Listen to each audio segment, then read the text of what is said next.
তোমরা কি দেখতে পাচ্ছ স্লাইড? জি স্যার। আচ্ছা, এই শুনে তো ইয়ার ওই যে চিঠি নিয়ে গেছে, আসলে দরজা বন্ধ একটু চাপা রাখেন, যদি দরজা বন্ধের জন্য নাও করতে পারে, নক করে ঢুকে যাবে। হ্যাঁ, পিয়ন বইটা এখানে রাখবে তো, এই জন্য। হ্যাঁ হ্যাঁ, আইসা পিয়ন বইটা রেখে যাবে, তো এই জন্য আমি আসি, অসুবিধা নেই। থাকো, আর একটু করে রাখেন, আর একটু করে, এভাবে থাকো, এভাবে থাকো, কেউ আসলে যেন বুঝে। আচ্ছা, আমরা গত ক্লাসে কি পড়ছিলাম মনে আছে তোমাদের?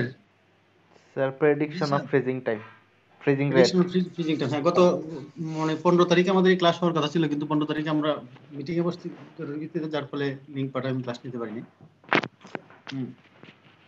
তোমাদের কি অবস্থা? তোমরা দেশের কোন খোঁজ খবর পাচ্ছ? বোঝা যাচ্ছে কিছু? ইউনিভার্সিটি খুলবে? স্যার ডিন কাউন্সিল তো নাকি সুপারিশ করছে স্যার। কবেকার মিটিং সিদ্ধান্ত এটা? স্যার মিটিং এর সিদ্ধান্ত কবেকার ঠিক বলতে পারি না, তবে আমাদের যে সিআরদের সেন্ট্রাল একটা গ্রুপ আছে স্যার, ওখান গ্রুপ থেকে আছে, আচ্ছা আচ্ছা, নিউজ গুড। পেলাম স্যার। ওখান থেকে মেসেজটা পাইছো না? জি স্যার। আচ্ছা, এমনি বিভিন্ন ইউনিভার্সিটি যে হল টলের, এটার কি অবস্থা? তোমাদের তোমাদের ভিতরে কি কোনো মানে এরকম কোনো কিছু বুঝতে পারতেছো নাকি কিছু, যে হলগুলা কি খুলে দিবে? স্যার ঢাকা ইউনিভার্সিটি খুলবে স্যার 11 তারিখ, মার্চের 13 তারিখ। এটা কি সিদ্ধান্ত আগে জি স্যার, জানাইছে, তাই না? জি স্যার। ওদেরটা ফাইনাল ইয়ার এটা তো ওইটা বলে সিদ্ধান্ত উঠে জানাইছে, দিবে। কিন্তু ওই যে এখন কালকে দেখলাম যে সাবি, রাবি, হ্যাঁ, স্যার ওদের তো এগুলাতে আন্দোলন হচ্ছে। আন্দোলন চলতেছে। হ্যাঁ, এটা কোন দিকে যাচ্ছে আল্লাহ জানে।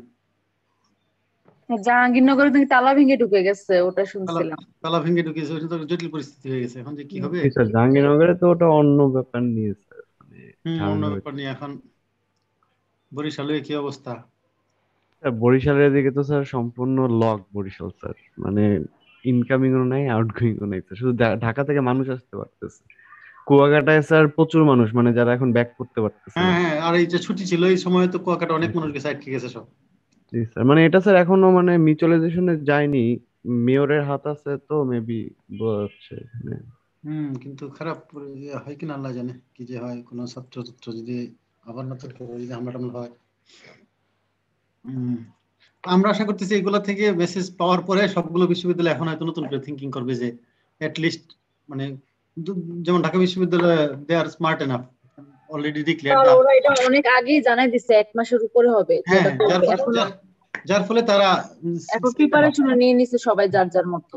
হ্যাঁ সিদ্ধান্ত নিয়েছে, এবং আমি এক্সপেক্ট করতেছি যে আমাদের যে বিশ্ববিদ্যালয়গুলো বাকি আছে, বাকিরাও এরকম একটা সিদ্ধান্ত, মানে স্মার্ট এবং মানে একটু ইন্টেলেকচুয়াল সিদ্ধান্ত নিয়ে নিতে পারে, যে আমি মার্চের এত তারিখে খুলবো, তাহলে তার ছাত্ররা অসন্তোষ প্রকাশ করতে পারবে না, তাই না? জি স্যার, এটা আগে থেকে তো চিন্তা হ্যাঁ, করা আগে উচিত। থেকে ডেটটা জেনে দিলে, এটা আমার পার্সোনাল অপিনিয়ন, যে যদি এরকম হয়, এখন হয়তো বা সবগুলো বিশ্ববিদ্যালয় এরকম হইতে পারে, কারণ ওই অলরেডি অ্যাডমিনিস্ট্রেশন তো মেসেজ গুলা পাচ্ছে যে এরকম অসন্তোষ দেখা যাচ্ছে, ছাত্র অসন্তোষ, যার ফলে যদি আগে থেকে এটা করে, তাহলে হয়তো ছাত্ররা মেনে নিবে যে ঠিকই আছে, ওই এত তারিখ যদি ওপেন হয় আমরা চলে যাবো। কিন্তু না, হয়তো আবার সমস্যা হয়ে পড়ে কিনা। এই তো আমরা এখন দেখি একটু, আমি শেয়ারিংটা স্টপ করে আবার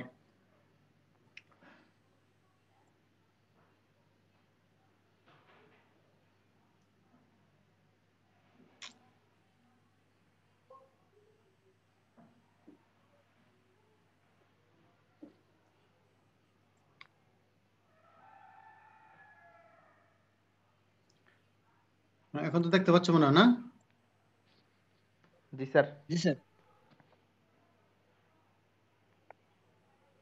আমি তো এটা পাচ্ছিলাম না, স্ক্রিনটা আমি দেখতেছি না, কিন্তু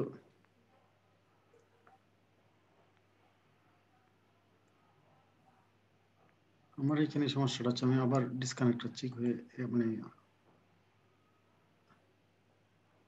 স্টপ করে পরে অডিওটা ছেড়ে পরে দিচ্ছি।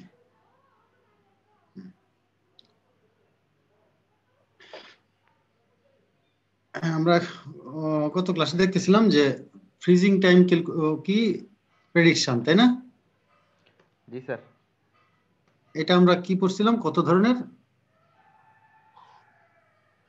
কয়েকটা ফ্রিজিং টাইমে পড়ছি কেন, এরপরে আমরা এয়ার ব্লাস্ট ফ্রিজার পড়াই নাই? পড়ছি স্যার। আচ্ছা, তাহলে আমরা ফ্রিজিং ইকুইপমেন্টে গেছিলাম। ফ্রিজিং টাইম প্রেডিকশন করার পরে আমরা বলছি যে ফ্রিজিং টাইম সেভারাল টেকনিক্স আছে, সেগুলোর ভিতরে অ্যাট লিস্ট আমরা ডিসকাস করছি যে একটা প্লাঙ্ক সিচুয়েশন। হ্যাঁ আসছে না, ওখানে এটা নিচে রেখে আমি কি সিগনেচার করে রাখছে? আচ্ছা থ্যাংক ইউ, একটু চাপাই দিন ধর। পরে প্লাঙ্ক সিচুয়েশন আমরা বলছি, প্লাঙ্ক সিচুয়েশন লিমিটেশনস এগুলো তোমাদেরকে পড়তে বলছি। এরপরে আমরা শুরু করছিলাম ডিজাইন অফ ফ্রিজিং ইকুইপমেন্ট। এই ফ্রিজিং ইকুইপমেন্ট গুলোকে আমরা ক্লাসিফাই বা ক্যাটেগরাইজ করছি 3 টাইপস। এটা পড়ার পরে আমরা এয়ার ব্লাস্ট ফ্রিজার আলোচনা করছিলাম, তাই না? এ পর্যন্ত এয়ার ব্লাস্ট ফ্রিজার হয়েছে না?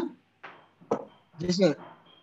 এয়ার ব্লাস্ট ফ্রিজার কেউ কি পড়ছিল পরে এয়ার ব্লাস্ট ফ্রিজারের প্রিন্সিপাল কিংবা কিভাবে কাজ করে?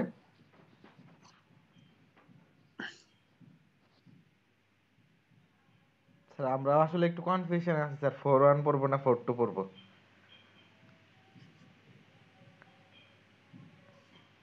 কনফিউশন আছে না? জি স্যার। না ঠিকই আছে, তোমার তোমার কথা তো ভেরি মাচ জাস্টিফাইড, কিন্তু এখন যেহেতু ক্লাস করছি আমরা 4-2 একটু ক্লাসগুলো একটু দেখবা, হ্যাঁ? না হয় তোমাদের যে কনসার্ন, এটাকে আমরাও এই জিনিসগুলো নিয়ে অনেকটা চিন্তিত যে আসলে ছাত্ররা যখন ক্লাস খুলে আসবে, আসার উপরে ওদের অবস্থাটা কি হবে। মানে ওরা মাথায় কোনটা রাখবে কোনটা ফেলবে, সেটাই আমি চিন্তা করতেছি যে একটু সমস্যা হবে। যাক, এরপরেও এগুলো ম্যানেজ করতে হবে যেহেতু প্রাকৃতিক দুর্যোগ। আর আমরা স্যার পরীক্ষার আগে কি টাইম দিবে না? যে মানে পরীক্ষার আগে হুট করে তো আর পরীক্ষা নেবে না নাকি?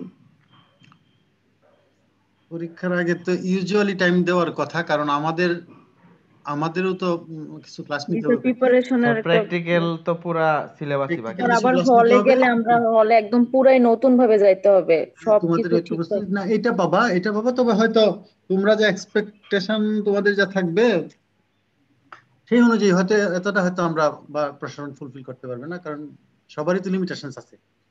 এখন মানে আমরা হয়তো পরীক্ষা নিয়ে নিতে পারি, সকাল বিকাল পরীক্ষা নিতে পারবো, সেটা ঠিক আছে, কিন্তু তোমাদেরও তো একটা মানে ক্যাপাসিটি বা ইফিসিয়েন্সি একটা ব্যাপার আছে। আর প্র্যাকটিক্যাল ক্লাসগুলো আমরা না হয় কম করে নিলাম বা শর্ট করে নিলাম, কিন্তু বা অ্যাসাইনমেন্ট বেশি দিলাম, কিন্তু এরপরে একটা মিনিমাম স্ট্যান্ডার্ড তো ফলো করতে হবে, কারণ তোমাদের এই ক্রেডিট গুলা মানে সার্টিফিকেটে আসবে এবং সবকিছু থাকবে, যার ফলে মিনিমাম একটা সময় তোমাদেরকে দেওয়া হবে। এটা নিয়ে ওরিট হওয়ার কিছু নাই। বা পরীক্ষার ডেট যদি তোমাদের খোলার পরে যদি ডেট হয়েও যায়, সেটা হওয়ার আগে অবশ্যই সংশ্লিষ্ট ডিন স্যাররা তোমাদের সকল ছাত্রছাত্রীদের সাথে না হোক অন্তত সিআরদের সাথে একটু মত বিনিময় করবেন যে অবস্থাটা কি। তখন সিআররা যেন তোমাদের সবার প্রতিনিধি হিসেবে তোমাদের মেসেজটা পাস করতে পারেন, এটা একটা ব্যবস্থা হবে। এত ওরিড হওয়ার কিছু নাই যে আজকে হল খুলে হয়তো বৃহস্পতিবার থেকে পরীক্ষা দিবে, এটা আমরা এক্সপেক্ট করি না বা এটা আশা করি হবেও না। কারণ যখন এই জিনিসটা হবে তখন তোমাদের যে কথাগুলো আমরা শুনতেছি ওই মিটিং, আমরা যে মিটিংটাতে সবচেয়ে বড় সিদ্ধান্তগুলো হবে সেখানে আমরা ইনশাল্লাহ থাকবো, যদি কোনো ধরনের আনএক্সপেক্টেড কিছু না হয় বা বেঁচে থাকে, যার ফলে তোমাদের মেসেজগুলো আমরাও সেটা কনভে করব। কিন্তু ওই দেখা যাচ্ছে যে এর আগে ডিন স্যারেরাই হয়তো তোমাদের সাথে সংশ্লিষ্ট বেসদের সাথে কথা বলবে বা হবে, কিন্তু পরীক্ষা ডিসিশন হওয়ার আগে অবশ্যই হল খুলতে হবে বা হল খুলবে, খোলার পরে হয়তো এইগুলো সিদ্ধান্ত হবে। যার ফলে তোমাদের এটা নিয়ে চিন্তা করার দরকার নেই, তোমরা আপাতত যে কোর্স যে ক্লাসগুলো হচ্ছে সেইগুলো অন্তত একটু দেখো, একটু দেখার চেষ্টা করো। হ্যাঁ, তোমাদের 4-1 না 4-2 সেটা 4-1 এখন দেখার সুযোগও পাবে না, বা যদি অবসর সময় থাকে কেউ যদি মনে চায় দেখতে পারো, বা দেখো, দেখলে তো খুবই ভালো। না হয় অন্তত 4-2 যে ক্লাসগুলো হচ্ছে সেই ক্লাসগুলো তোমরা একটু দেখো। আর আমি অন্তত বলতে পারি যে আমার যে কয়টা কোর্স আমি বিভিন্ন লেভেলে নিচ্ছি, এদের যদি 3 দিন বা 4 দিন পরে পরীক্ষা হয়ে যায় খোলা, এই 3 দিন বা 4 দিনের ভিতরে অ্যাটলিস্ট আমি 1 ঘন্টা বা 2 ঘন্টা ছাত্রদের সাথে কথা বললে 2 ঘন্টা আপনি ক্লাসে আউটলাইন পুরাটা আলোচনা করবো বা পুরাটা একটু ধারণা দিব। সুতরাং সকল শিক্ষকই মানে এই জিনিসটা করবেন বা করার জন্য হয়তো বা ডিন অফিস থেকে বলতে পারেন, ডিন স্যাররা না বললেও আমরা কোর্স টিচাররা বা হেডের এটা সিদ্ধান্ত নিব, যাতে করে অন্তত তোমাদেরকে, হ্যাঁ আমরা জানি যে 6 মাস আগের পড়ে রাখছো একটা সাবজেক্ট, এটা এখন অনেক কিছু নতুনই মনে হবে, কারণ পড়াটা এমন ভাবে হয় নাই যেমন আমরা ক্লাসে পড়াইলে ছাত্রদেরকে বলি, কোশ্চেন করি, জিজ্ঞেস করি, তোমরা লিখো। এখন তো শুধু জাস্ট দেখা হচ্ছে। তারপরে স্যার সেমিস্টারের আগে স্যার ক্লাস টেস্ট থাকে, তখন একটা মানে ফ্লো হ্যাঁ, চলে আসে। তখন একটা পড়া হয়, একটা মানে স্যার মানে তারপরে আবার স্যার আমাদের মানে এই সেমিস্টারটা শুরু যখন হয়েছিল তখন তো কিছুদিন ক্লাস হয়েছিল, ওগুলা তো আমাদের আর পড়ায়নি। ওগুলা তো অনেক 1 বছর 1.5 বছর আগে চলে গেছে, হ্যাঁ। ওগুলোও আছে। তোমরা আলটিমেটলি ক্লাস থেকে বাইরে কবে থেকে? স্যার মার্চের 17 16 তারিখ মনে হয়। 14 তারিখ 16 তারিখ থেকে স্যার। মার্চের 16 তারিখ। আচ্ছা, মার্চের 16 তারিখ হইলে তোমাদের মার্চের 16 তারিখে তখন ক্লাস শুরু হয়েছিল 4-1 তাই না? স্যার না স্যার, ফেব্রুয়ারিতে হয়েছিল 1.5 মনে মাসের হয়। মতো ক্লাস হয়েছিল স্যার। ও, মার্চের 16 তারিখ না, আর ফেব্রুয়ারি থেকে মার্চ পর্যন্ত ক্লাস হয়েছে। তার মানে এই সময়টুকু ক্লাস হয়েছে যেটা, এরপরে আবার দীর্ঘ সময় গ্যাপ গেছে তাই না? গ্যাপ গিয়ে কবে থেকে ক্লাস শুরু হয়েছে আবার? স্যার অক্টোবরে। অক্টোবর। তার অক্টোবরে মানে মার্চ, এপ্রিল, মে, জুন, জুলাই, আগস্ট, সেপ্টেম্বর, অর্থাৎ যে সময় তোমাদের সেমিস্টার শেষ হয়ে 4-2 শুরু করার কথা, সেই সময় তোমরা আবার ক্লাস রিজিউম করছো তাই না? জি স্যার। জি স্যার। এখন এটা তো একটা সমস্যা, এটা সমস্যা হবে সবার ক্ষেত্রে। আমরা ফার্স্ট ইয়ারে আমরা যখন ছাত্র ছিলাম, প্রথম দিকে যখন যা পড়ছি, পরীক্ষার পরে যদি তখন সেশন জট ছিল, 2-3 মাস গ্যাপ থাকলে পুরো ভুলে গেছি, এরকমই মনে হইতো। তোমাদের ক্ষেত্রে এটা হবে, অসুবিধা নেই তো। আমরা শিক্ষকরা একটু লিবারেল তোমাদের বেসগুলোর ক্ষেত্রে হবে, কারণ হচ্ছে পরিস্থিতি শিকার আমরা সবাই। হয়তো অন্যান্য বছরের মতো সবগুলা জিনিস আমরা ফিজিক্যালি আবার পড়াইতে পারবো না, কিন্তু একটা আউটলাইন বা ওভারভিউ আমরা দেওয়ার চেষ্টা করবো। এবং তোমাদের পক্ষ থেকেও কিছু আসতে হবে। যদি কোনো শিক্ষক এরকম কোর্স নিয়ে থাকেন যেটা নাকি তোমাদের ভুলে গেছো বা দরকার, তখন স্যারদেরকে বলতে হবে যে স্যার আপনি 1 ঘন্টা হোক, আপনি স্যার একটা সময় দিয়ে আমাদেরকে 1 ঘন্টা অন্তত সবগুলো জিনিস আলোচনা করেন, যাতে আমরা বুঝতে পারি যে আপনি কি ধরনের টপিকস গুলো আমরা কভার করছি, বা কি ধরনের কোয়েশ্চেন গুলো আমরা বেশি জোর দিব, কিংবা এরকম একটা ধারণা পাওয়ার জন্য। জি স্যার। এটা করবেন, শিক্ষকরা করবেন, কারণ সবাই আমরা পরিস্থিতি সম্পর্কে শিকার, সচেতন সবাই করবেন। এটা ভয় পাওয়ার কিছু নাই, তোমরা এত চিন্তা করার কিছু নাই। এখন চিন্তার পরিবর্তে দোয়া করো যে আল্লাহর কাছে, যে হ্যাঁ আমরা যেন পুরো স্বাভাবিক পরিস্থিতি ফিরতে পারি। সৃষ্টিকর্তার কাছে এটুকু প্রার্থনা করো। আর হলো, ভয় পাওয়ার কিছু নাই। তোমরা এরকম না যে খোলার সাথে সাথে পরীক্ষা হবে, পরীক্ষা হলে তোমরা ফেল করে ফেলবে আর ফাইনাল ইয়ারে এসে ডিগ্রিটা হবে না, না। এরকম চিন্তা করো না, এরকম চিন্তা আর কোনো কারণ নেই। আমরা খোলার পরে যেভাবেই হোক, এই বিশ্ববিদ্যালয়ে শুরুর দিকে যখন বিদেশি প্রফেসররা এসে ইউনিভার্সিটি শুরু করে দিয়ে গেছেন 1967 দিকে, আমরা স্যারদের কাছে শুনছি যে ওই বিল্ডিং ছিল না, কোনো কিছু ছিল না, ক্লাসরুম ছিল না। তখন ওই করিম ভবনের এখানে 2-3টে টিন শেড নাকি ছিল। এক স্যার এখানে ক্লাস শুরু করে দিচ্ছেন, আরেক রুমে পরীক্ষা নিচ্ছেন, আরেক রুমে প্র্যাকটিক্যাল ক্লাস নিচ্ছেন, এবং রাত্রে 8টা-9টার সময় পর্যন্ত ক্লাস নিচ্ছেন। কারণ শিক্ষক কম, এই বেসের ছাত্র ওই বেসের ছাত্র, এইভাবে। তো তারা যেহেতু পারছে ওই লিমিটেশনের ভিতরে, এখন তো মনে করো সুন্দর পরিবেশ আছে, হ্যাঁ, সুন্দর ক্যাম্পাস, ক্লাসরুম, নিরাপত্তা, সবকিছু। তো এগুলো আমরা ম্যানেজ করতে পারবো যদি আল্লাহ আমাদেরকে স্বাভাবিক জীবনে ফিরান। বাকিটুকু তোমাদের এত ওয়ারিড হওয়ার কিছু নাই। এগুলো মানে সবই তোমাদের ফেভারে না হোক, অন্তত তোমাদের মানে প্রতিকূলতা কিছু আসবে না। জি স্যার। হ্যাঁ, আর আমরা তাহলে এখন একটু পড়ি। প্লেট ফ্রিজার আমরা গত ক্লাসে বলছিলাম তাই না? না sir, air blast freezer. Air blast freezer তো আমরা পড়ছিলাম তাই না? জি স্যার। এটুকু গেল। এরপরে আমরা আজকে তোমাদেরকে পড়তে বলছিলাম যে advantages of air blast freezer, আর প্রবলেম সলভ করতে বলছিলাম। পড়ছো কিনা আমি জানি না। আচ্ছা, প্রবলেমটা খুব ইকুয়েশনটা ইউজ করে জাস্ট কন্ডিশনগুলো কিভাবে স্পেসিফিক করে বোঝার জন্য এটা দেওয়া হয়েছিল, যে ডিজাইন করতে গেলে এটা লাগবে।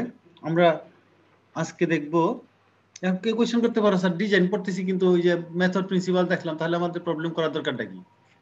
প্রবলেমটাই হচ্ছে যে আমরা যে জিনিসটা আছে আমার, সেই জিনিসটা প্র্যাকটিক্যাল অ্যাপ্লিকেশন হলো আমার প্রবলেম সলভ করাটা। যেমন কেউ যদি বলে যে এই জিনিসটা এত টাইম লাগবে, বা টাইম প্রেডিক্ট করার জন্য এই কন্ডিশনে এই ফ্রিজিং করতে চাই, কি লাগবে, ওই কন্ডিশনগুলো থেকে আমি যে আমার এক্সপেক্টেড আউটপুট, এটা এই প্রবলেমগুলো সলভ করে আমি বুঝতে পারি। এবং উল্টাভাবে যদি যাওয়া হয়, প্রবলেম সলভ করার পরে যে ইনফরমেশনটা আমি পেলাম, এটা দিয়া মানে ব্যাকওয়ার্ড যদি যাও তুমি, তখন ওইখানে ডিজাইনটা পুরাটাই বুঝতে পারবা, যে এটা এখানে ছিল বিধায় আমি এটা পাইছি, বা এটা আমি পাইছি আমার আগেরটা এটা জানা ছিল। এটা হলো মানে প্রবলেম সলভের কারণটা। আমরা আজকে একটু দেখব প্লেট ফ্রিজার্স। প্লেট ফ্রিজার্স কি আর প্রিন্সিপালটা কি? By bringing the food product or package into direct contact with plates, কতগুলো প্লেটের সাথে ফুড প্রোডাক্ট বা ফুডগুলো প্যাকেজে যখন রাখা হয় রেখে ডিরেক্ট কন্টাক্ট যখন হয়, এবং এই যে which are maintained at the desired freezing temperature, direct কন্টাক্টে আসবে প্লেটগুলোর সাথে এবং তার যে desired freezing temperature, for example আমি যদি বলি যে আমার মিট এই টেম্পারেচার রাখতে হয়, তখন এই টেম্পারেচারটা হলো ডেজায়ার্ড টেম্পারেচার, এইটুকু মেনটেন করা হয়। Rapid freezing of many products can be achieved, red ফ্রিজার্সের দ্বারা প্যাকেজ বা food product desired temperature freezing করা হয়, তখন প্লেটগুলোর যে থাকে তার প্লেটগুলোর কন্ট্যাক্টে আসে এবং rapid freezing of many products can B obtained, এটা বলছে। আমরা পরে একটা ফিগার দেখব। Normally the plate is maintained at the desired temperature by, আমি একটু তোমাদের কাছ থেকে সময় নিচ্ছি, আমার একটা ফোন আসছে।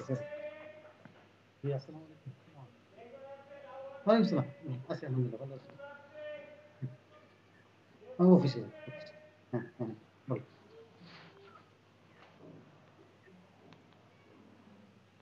আসেন আসেন।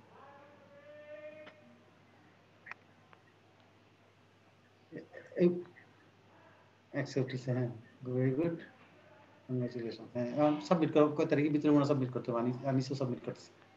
হ্যাঁ, দিয়ে দাও।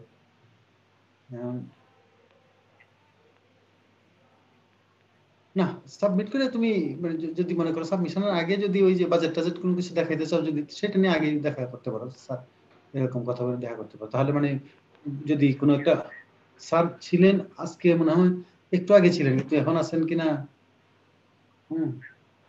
অফিসে আসেন, প্রায় আসেন। তুমি একদিন ফোন করে এসো, ফোন করে তার করে এসো যে স্যার আজকে একটু থাকলে আমি আসবো, কিংবা তুমি রেডি করে মনে করো যে এক নজর দেখায় না যে স্যার ওই দেশকে বাজেট টাজেটটা, তাহলে কারণ সাবমিট করার পরে যদি হয় তুমি বুঝলা যে শর্টকামিংস, তখন তো আর সুযোগ নেই। কিন্তু সাবমিশনের আগে যদি অনেকে দেখি যে বাজেটটা দেখানোর জন্য স্যারের কাছে আসেন,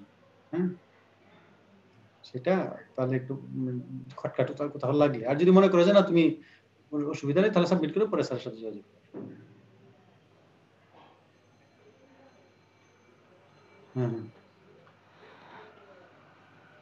হ্যাঁ, একটু কথা বলি দেখি। ভালো আছেন না? ঠিক আছে তাহলে। হ্যাঁ, ওকে তাহলে, থ্যাংক ইউ, সালাম আলাইকুম। সরি, হ্যাঁ, আমরা বলতেছিলাম যে normally the plate is maintained at the desired temperature. শুনতে পাচ্ছ আমার কথা? জি স্যার। ওই যে আমি এখানে দেখাই, একটা ফিগার দেখাই, এই যে কতগুলো ফিগার প্লেট থাকে এখানে, এই প্লেটগুলা, আর এই যে এগুলো হচ্ছে এটার উপরে প্রোডাক্ট প্যাকেজ, অথবা যদি সরাসরি প্যাকেজ ছাড়া কোনো প্রোডাক্ট থাকে যে খোলা যদি থাকে সেটা হইতে পারে, অসুবিধা নেই। যদি প্যাকেজিং করা লাগে তখন প্যাকেজটা করে এখানে এই যে একটা পুচিন আর একটা যাচ্ছে, এই কতগুলো প্লেট, এই প্লেটগুলো সরাসরি সংস্পর্শে আসে। এই প্লেটগুলার ডেজায়ার্ড টেম্পারেচার, মানে এই প্লেটগুলা ডিজাইন করা হয় এমন ভাবে যে টেম্পারেচারটা আমার এই food product for this type of food is required, মানে এই ফুড প্রোডাক্টের জন্য যে টেম্পারেচারটা required is maintain by the plates. এই প্লেটটাই সেইগুলো মেইনটেইন করে। দেখো আমি একটু যদি বলি, normally the plate is maintained at the desired temperature by design of the refrigeration system evaporator with the plate in direct contact with the evaporating refrigerant। বলা হচ্ছে যে একটা evaporating refrigerant, আমরা জানি যে এই রেফ্রিজারেন্টটা যেটা থাকে সেই রেফ্রিজারেন্টটার দ্বারাই ওই প্লেটের টেম্পারেচারটা মেইনটেইন করা থাকে, যত টেম্পারেচারে আমি ফুডটাকে বা আমার এই ফুডটার জন্য অ্যাপ্লিকেবল বা দরকার হবে, সেই ডেজায়ার্ড টেম্পারেচারটা এই রেফ্রিজারেন্ট দ্বারাই প্লেটটাতে মেইনটেইন করা থাকে, যার ফলে প্লেটের মানে সংস্পর্শে যখন আসে, বলছি যেহেতু ডিরেক্ট কন্টাক্ট, নিয়ে নিই তাহলে দেখাতে সহজ হবে।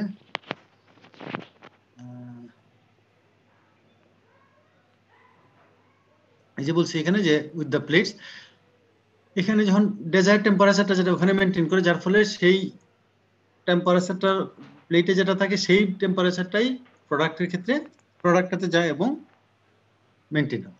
এইভাবেই সে কাজটা করে। The systems are design to bring the product into contact with plates on two sides.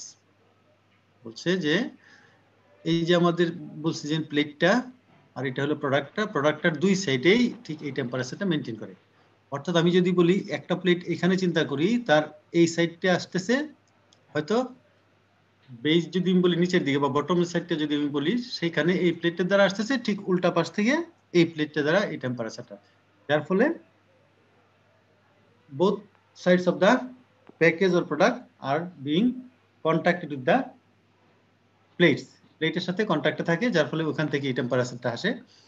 এই this system are designed to bring the product into contact with plates on two sides and with application of pressure to increase the surface heat transfer coefficient as much as possible. এবং মানে এখানে একটা application মানে pressure application করে দেওয়া হয় যাতে বা ডিজাইনের সময় এটা থাকে হিট ট্রান্সফার কোএফিসিয়েন্টটা যতটুকু সম্ভব বাড়ানোর জন্য, যার ফলে ফাস্টার হয় কিংবা যতটুকু যে সময়ের ভিতরে দরকার সেই সময়টা হয়। এটা অবশ্যই নির্ভর করবে যে আমি কি বলতে চাচ্ছি যে সারফেস হিট ট্রান্সফার কোএফিসিয়েন্টটা ইনক্রিজ করার ইমপ্যাক্টটা বা ইফেক্টটা কোথায় পড়বে? ওই যে ফ্রিজিং টাইম কত সময় মানে ফ্রিজিং হবে, ওই ডেজার্ট টেম্পারেচার কত সময় আসবে, যদি তাড়াতাড়ি যায় তাহলে সেই ভ্যালুটা বাড়বে এরকম। এরপরে বলা হচ্ছে plate freezing systems may be designed as batch or continuous units. এটাকে কন্টিনিউয়াস হতে পারে বা একটা ব্যাচ টাইপের হতে পারে। The batch systems are loaded and unloaded manually. বলা হচ্ছে যে যদি কোনো ব্যাচ সিস্টেম হয় তখন যে প্রোডাক্টস গুলো আমি একটা ব্যাচে, ফর এক্সাম্পল আমি 100 প্যাকেজ অথবা 100 প্রোডাক্ট আমি একটা ব্যাচে এই প্লেট ফ্রিজার ইউজ করে ফ্রোজেন বা ফ্রিজিং করতে চাই, তখন these are loaded and unloaded manually. অর্থাৎ যে একটা সার্টেন পিরিয়ড পরে, ফর এক্সাম্পল যদি ফ্রিজিং টাইম হয়, আমরা ক্যালকুলেশন করে যদি দেখি যে ফ্রিজিং টাইম এই প্রোডাক্টের জন্য এতটুকু লাগবে বা এতটুকু সময় আমি করতে চাই, তাহলে আধা ঘন্টা যদি হয় তাহলে আধা ঘন্টার সময় রেখে দিতে হবে। রেখে দেওয়ার পরে এই যে রেখে দিব তখন লোডিং এবং আনলোডিং দুটাই হবে ম্যানুয়ালি, এবং এরপরে সেটা সরাই নিব, সেকেন্ড বেস ঢুকবে। The appropriate freezing time being used to establish frequency of change. এই যে ফ্রিজিং টাইম কত হবে এটা হচ্ছে নির্ভর, মানে এইটা দ্বারা নির্ধারিত হবে তার ফ্রিকোয়েন্সি অফ চেঞ্জ। যদি if it requires 30 minutes for complete freezing of any batch, তাহলে 30 মিনিট পরে আবার নতুন ব্যাচ আসবে, তাহলে ফ্রিকোয়েন্সিটা হচ্ছে 30 মিনিট পরে পরে। এটা বলা হচ্ছে continuous systems are loaded automatically. আমরা এর থেকে কমন সেন্স অ্যাপ্রোচ থেকে আমরা বুঝতে পারি কন্টিনিউয়াস সিস্টেম, একটা সিস্টেমের মানে প্রত্যেকটা প্রোডাক্ট এসে ঢুকতেছে, যে ফ্রিজিং টাইম আমার দরকার সেই ফ্রিজিং টাইমটুকু ওই চেম্বারটাতে বা প্লেটের সংস্পর্শে থাকতেছে, থাকার পরে বের হয়ে চলে যাচ্ছে। এটা কন্টিনিউয়াস প্রসেস এবং এটা অটোমেটিক্যালি হয় by holding a given freezing station in an open position while product packages are moved into the station from a conveyor. এই যে নিচের ফিগারটা দেখানো হচ্ছে, প্রোডাক্ট ইন হচ্ছে এবং ওই দিক থেকে প্রোডাক্ট আউট হয়ে যাচ্ছে। অর্থাৎ বলা হচ্ছে যে ওই একটা স্টেশন থেকে ইন হয়ে যাবে এবং আরেকটা স্টেশনে আউট হবে, এবং যতক্ষণ পর্যন্ত আমার এই প্রোডাক্ট আছে এবং যে সময়টুকু দরকার, ফর এক্সাম্পল আমি আগের এক্সাম্পলে বলছি যে বেস টাইপে 30 মিনিটস লাগে পুরাটাই হইতে, এখানে যদি 20 মিনিটস লাগে বা 30 মিনিটস লাগে, এই প্রোডাক্টটা এখান থেকে শুরু করে এই যে পুরো সিস্টেমটা ওই এখান থেকে গিয়ে বা এই দিক থেকে গিয়ে এখানে গিয়ে কিংবা এভাবে গিয়ে যতটুকু, অথবা এখানে যদি তার স্টে করা লাগে, মনে করো যে এখানে 1000 প্রোডাক্ট দেওয়া হলো, এই 1000 প্রোডাক্ট 20 মিনিট পরে ফ্রোজেন হলো, এই 20 মিনিট পরে এটা এই দিক থেকে বের হয়ে এখানে চলে যাবে, আবার আরেক বেস এসে ঢুকবে, মানে but it is continuous, it will be loaded and unloaded automatically, এটা ম্যানুয়ালি না। অর্থাৎ যে সময়টুকু ডেজায়ার টেম্পারেচার অ্যাচিভ করার জন্য বা রিচ করার জন্য দরকার সেই সময়টুকু তার ভিতরেই থাকবে, এবং এই সময়টা শেষ হওয়ার পরে অটোমেটিক্যালি দে উইল কি গো আউট, তারা বের হয়ে যাবে এবং সেকেন্ড বেস মানে সেকেন্ড মানে নতুন করে প্রোডাক্ট এখানে ইন করবে, আবার একইভাবে চলতে হবে। It will continue until and unless the product in or the products remain in the station শেষ না হয় সে পর্যন্ত। এটা বলা হচ্ছে যে after filling the station is indexed upward while a new station is filled।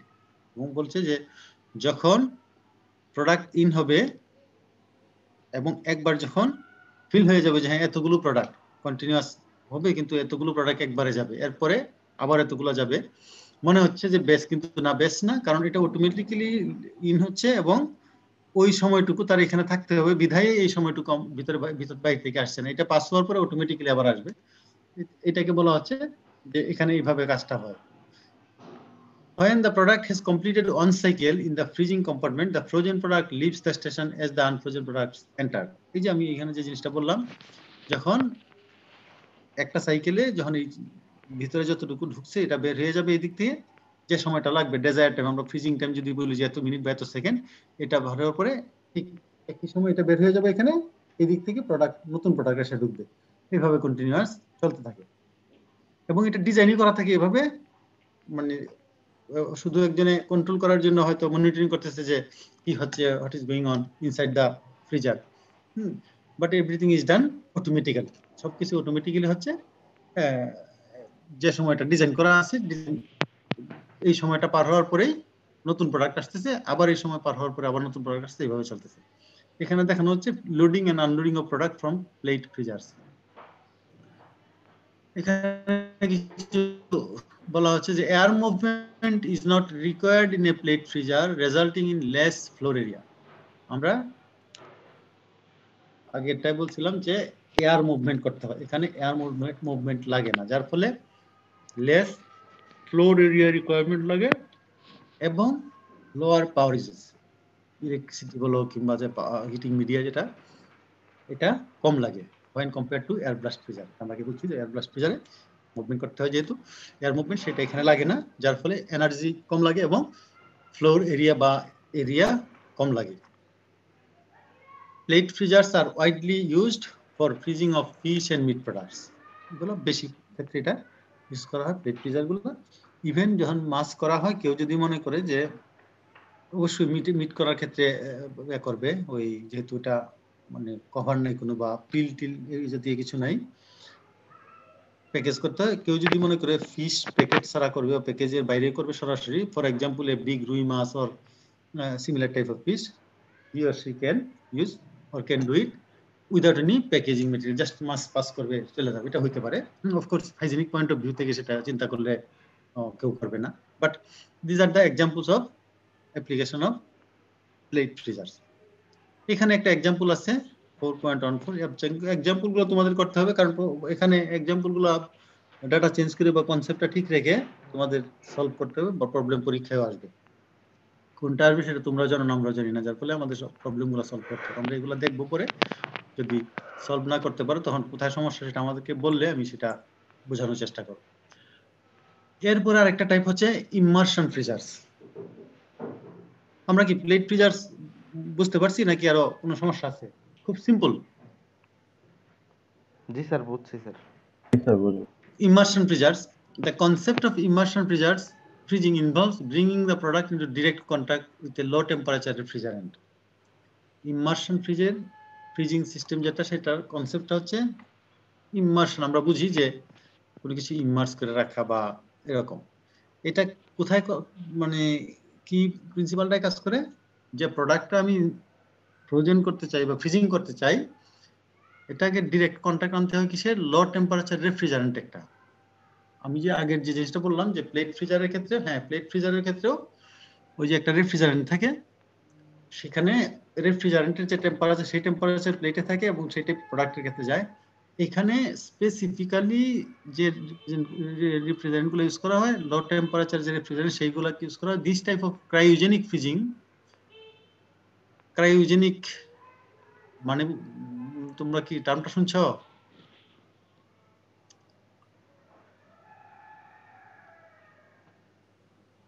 Sir cryogenic surgery শুনছিলাম। Cryogenic in general, cryogenic freezing মানে এটা বলা হয় যে অপেক্ষাকৃত মানে লো টেম্পারেচারে ফ্রিজিং করা, ঠিক আছে? এটাকে বলা হয় অপেক্ষাকৃত লো টেম্পারেচারে যে ফ্রিজিং গুলো করা সেগুলোকে ক্রায়োজেনিক ফ্রিজিং বলা হয়। কখনো কখনো তোমরা কোনো বইয়ে বা মানে রিসেন্ট কোনো বইগুলোতে দেখতে পারবে যে ইমার্শন ফ্রিজিং বলতে অনেক সময় কোথাও কোথাও স্পেসিফিক করে ক্রায়োজেনিক ফ্রিজিংও বলছে ওগুলাকে। Cryogenic freezing system. তারপরে আমরা বুঝি যে মানে আমরা বলতে চাচ্ছি যে ক্রায়োজেনিক ফ্রিজিং যে বলা হচ্ছে অপেক্ষাকৃত কম টেম্পারেচার এবং খুব তাড়াতাড়ি যেগুলা মানে টেম্পারেচারটা কমায় আনা যায় সেটাকে বলা হচ্ছে cryogenic freezing has gained popularity due to the improvement in product quality which results as compared to more traditional freezing methods. এই ফ্রিজিং মেথডের অ্যাডভান্টেজটা হচ্ছে যে traditional freezing method that are practiced for freezing of products তার চেয়ে cryogenic freezing or immersion freezing advantage হচ্ছে this type of freezing give the better quality product. প্রোডাক্টের quality ভালো হয় কারণ যেহেতু টেম্পারেচারটা কম থাকে এবং খুব তাড়াতাড়ি ফ্রিজিংটা হয় এটা। In immersion freezer the product is immersed directly in or sprayed with a cold liquid such a brine or glycol. বলা হচ্ছে ইমার্শন ফ্রিজিং এ একটা প্রোডাক্টকে ডিরেক্টলি যে বলছি যে আমরা একটা মানে লিকুইড এর উপরে স্প্রে করা হয়, স্প্রে করলে সাথে সাথে ওই টেম্পারেচারটা কমে আসে বা ফ্রিজিং হয়ে পড়ে, এটা বলা হচ্ছে ব্রাইন বা glycol. The product is usually packaged to prevent cross contamination between the liquid and the product.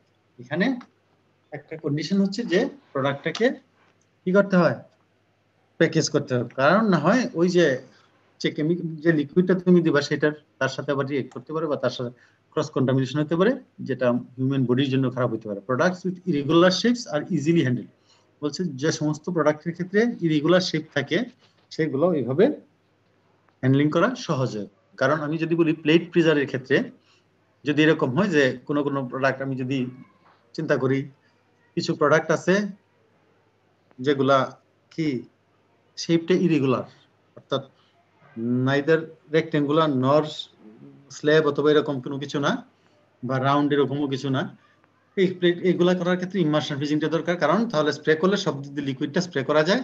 আর যখন প্লেট ফ্রিজারে রাখা হবে তখন দেখা যাবে যে ভলিউমটা বেশি লাগবে অথবা ওই যে এবড়ো থেবড়ো থাকলে তাও এক জায়গায় প্লেটের কন্ট্যাক্ট আসবে আরেক জায়গায় আসবে পরে, বা এক জায়গায় ফ্রিজিং তাড়াতাড়ি হয়ে এক জায়গায় বেশি হবে, এই সমস্ত ক্ষেত্রে এটা করা হয়।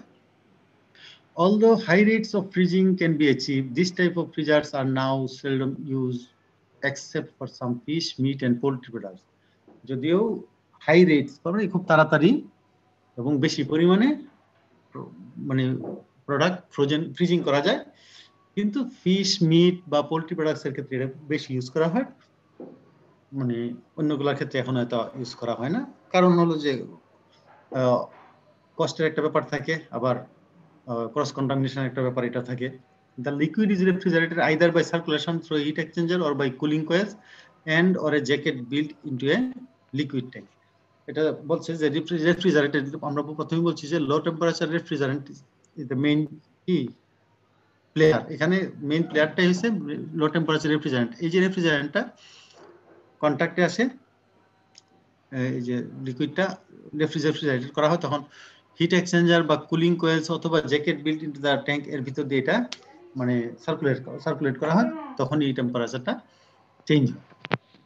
এইটা বলছে the most commonly used cryogens are liquid nitrogen. নাম শুনছো লিকুইড নাইট্রোজেনের? জি স্যার। লিকুইড নাইট্রোজেন মানে এটা মানে ক্রায়োজেন বলা হয় যে এই লিকুইড নাইট্রোজেন ইউজ করলে খুব তাড়াতাড়ি এবং মানে অল্প সময়ের ভিতরে অনেক পরিমাণ জিনিসকে করা যায়, মানে লিকুইড ফ্রোজেন করা যায়, লিকুইড কার্বন ডাইঅক্সাইড এটসেট্রা। আমরা তোমরা হয়তো কেউ ফুড ইন্ডাস্ট্রি ট্যুরে গেছো কিনা? না স্যার। লিকুইড নাইট্রোজেন কি পরিমাণে হয় আমি আমারও বিভিন্ন জায়গায় ইন্ডাস্ট্রিতেও টুকিটাকি দেখছি, কিন্তু প্র্যাকটিক্যাল অ্যাপ্লিকেশন আমি দেখে আসলাম। আমি জাপানে এক জায়গায় ফ্রেশ ফিশ মানে বিক্রি হয়, তো ওখানে আমার জানতে পারার পর বা চিনানোর পর একজনে চিনা দেওয়ার পরে ওখানে আমি যাই মাঝে মধ্যে উইকেন্ডে। বড় বড় ফিশ এখানে আসে এবং ওই বিভিন্ন রেস্টুরেন্ট বা যারা ওই এগুলো ব্যবসা করে সুপার মার্কেট এখানে ওরা সাপ্লাই দেয় একটা মানে জায়গা থেকে।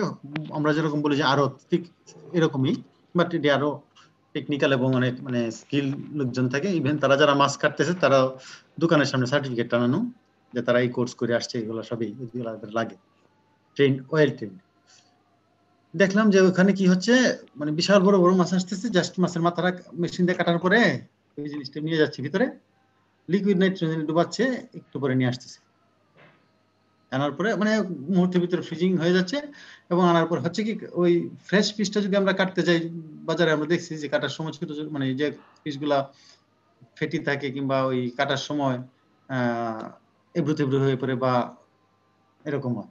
কিন্তু মাছটা যদি বরফ হওয়া থাকে তাহলে কাটতে সহজ হয়। ওরা করে কি মাছটা মানে ইমিডিয়েটলি লিকুইড ফ্রিজিং এ নাইট্রোজেন দিয়ে ফ্রিজিং করে করার পরে সাথে সাথে মেশিন দিয়ে না কাটে। খুবই মানে ইন্টারেস্টিং আমার কাছে মনে হলো ওরা এটা করতেছে, যার ফলে মাছের কোয়ালিটিটা চেঞ্জ হচ্ছে না এবং তাদের হ্যান্ডলিং করতে সহজ হচ্ছে।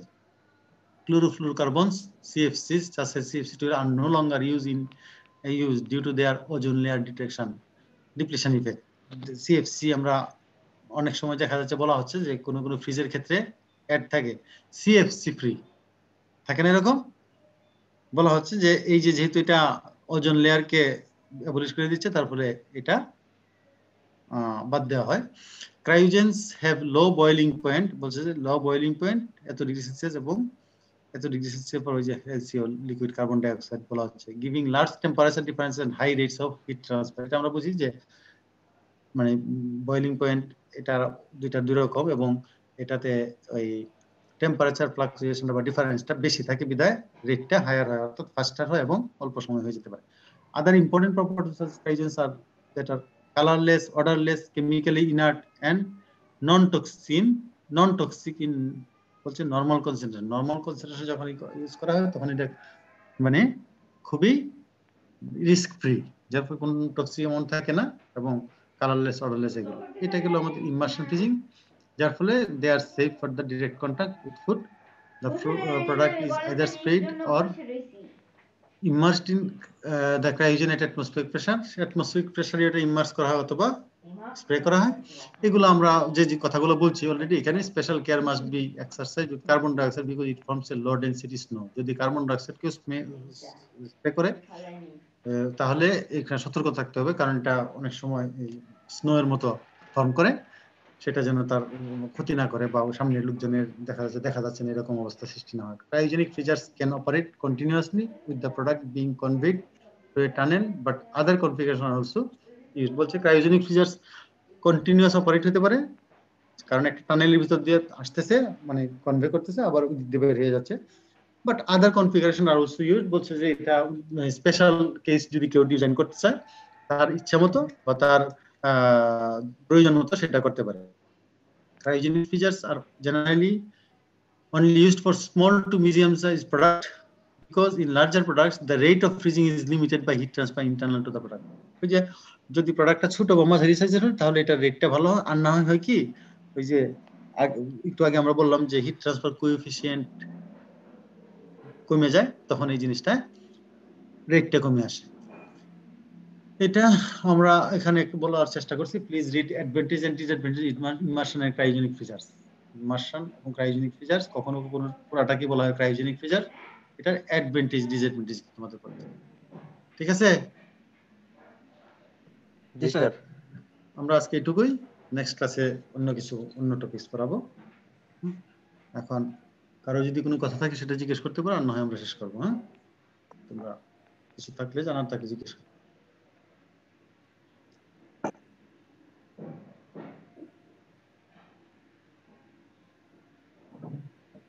তার মানে তোমরা সবই বুঝছো, সবই জানো, তাই না? ঠিক না? মানে স্যার একটু পড়তে হবে আর কি স্যার, এখন রানিং বুঝছি, আর একটু পড়তে হবে। হ্যাঁ, একটু পড়ো। তোমার যে বিষয়ে কনফিউশন হবে, তুমি ইন্টারনেট তো মোটামুটি সবার কাছে এখন অ্যাভেলেবল এই সেন্সে যে যেহেতু ক্লাস করতেছো, কোনো হইলে ইন্টারনেটে গুগলে সার্চ দিলে অনেক কিছু পেয়ে যাবে। সেটা মানে আর চেষ্টা করবে যে যাতে দিনের পর অন্তত 1-2 বার রিডিং করে অন্তত দেখতে পারো, যাতে পরবর্তীতে এই যে মনে হয় না যেন কি পড়লাম কিন্তু মনে হইতো না এই টপিকস পড়ছি কিনা, এরকম যেন না হয়। অ্যাটলিস্ট তুমি মনে করতে পারো যে হ্যাঁ এই কথাগুলো স্যারের ক্লাসে একটু বলছিলেন, কিংবা এরকম এই টপিকসটা আমি পড়ছিলাম বা এরকম একটা ছিল, জি স্যার। যাতে একটু মনে হয় পরবর্তীতে যেন অন্তত পরীক্ষার পরিবেশ আসলে বা পরীক্ষার সামনে রেখে যখন টেবিলে বসবা তখন যেন অন্তত একটু হয় যে না এই টার্মটা আমি জানি। তাহলে শেষ করি আমরা না? জি স্যার। ওকে, তাহলে থ্যাংক ইউ।